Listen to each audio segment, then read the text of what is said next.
Hello and welcome to the Monday, November 17th, 2025 edition of the SANS Internet Storm Center's Stormcast. My name is Johannes Ulrich, recording today from Jacksonville, Florida. And this episode is brought to you by the SANS.edu Master's Degree Program in Information Security Engineering.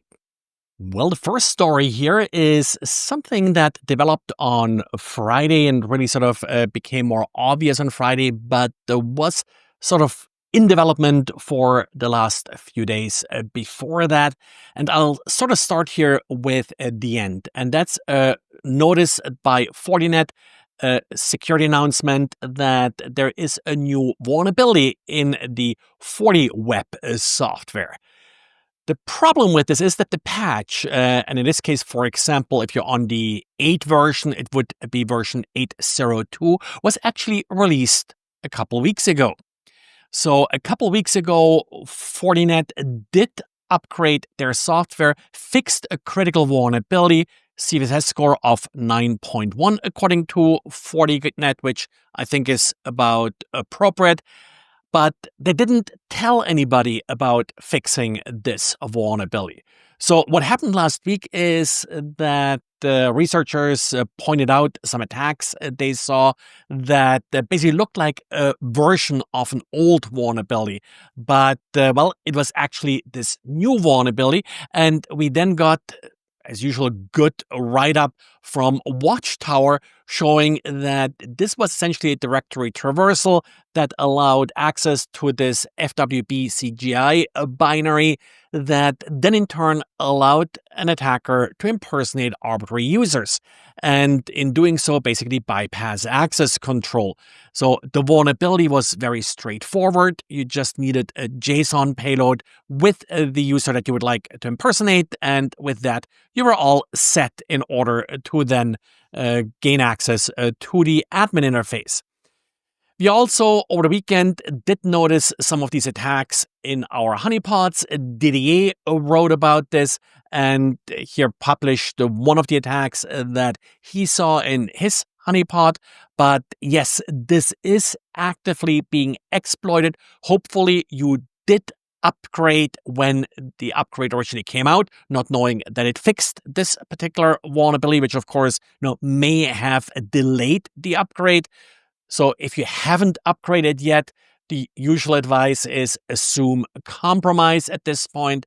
This is widely being scanned for. It's trivial to exploit. And as long as your admin interface is exposed to the attacker, and even internally, you may have attackers that take advantage of a vulnerability like this. So definitely do assume a compromise. Do not just simply patch a system. We had this happen so many times this year where people patched border gateway, border security devices like this and ended up basically just patching a device that was already backdoored, where attackers already dumped credentials. Also, if you find an unpatched device at this point, do update your credentials. Now, there is no direct path here to credentials from this particular vulnerability, but attackers will have added users. That's probably the best sort of indicator of compromise that I've seen at this point. Make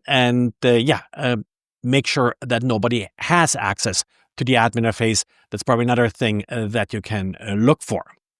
Also, that's about Fortiweb, and as I said, not pretty that Fortiweb or Fortinet did not properly disclose this vulnerability when it was originally patched. There's also a chance that they patched it accidentally, maybe, and didn't really know what they patched, but it's definitely actively being exploited. Then we got a second diary by Didier, and that's a little bit of follow-up to a story that sort of broke also late last week, and that's that attackers start to use the finger binary in their ClickFix attacks. So ClickFix, you probably are familiar with this by now, but that's where a user is being tricked into copy-pasting PowerShell code, typically into a command line window. They are believing they're actually solving a CAPTCHA in doing so. But of course, attackers sometimes run into some endpoint protection software. Well, the standard way to get around endpoint protection software is to use binaries that already exist on the system. That's sort of often referred to as the living off the land binary or LOL bin attacks. This particular case here uses the finger.exe binary in order to retrieve additional commands from a remote system. They could have done DNS. I would have liked it actually better if they would have done DNS, because I like DNS, but they decided to use finger, which is probably much more verbose, much louder than using DNS. But then again, network detection is often really not there where it should be, and that's probably why this finger command slips through. Also, the finger command doesn't use any proxies, so other tools they may use proxies. The proxies may do some inspection or filtering. Finger doesn't do that. It goes out straight on port TCP 79.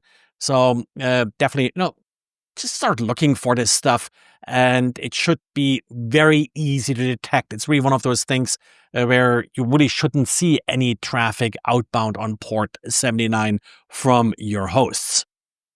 But that's it for today. Sorry for being a little bit ranty and long today, but it's kind of frustrating to have the same stuff happening over and over. If you have problems with commercial software, commercial systems, please call the support. Make them incur costs, otherwise they're not going to fix it. So don't just sit there and fix it yourself. Have them help you. And then for the second story, make sure you get network detection up and running. Even NetFlow will detect this stuff. So there's really no excuse if you have any kind of SOC or so to not detect someone using finger. That's it for today, and talk to you again tomorrow. Bye.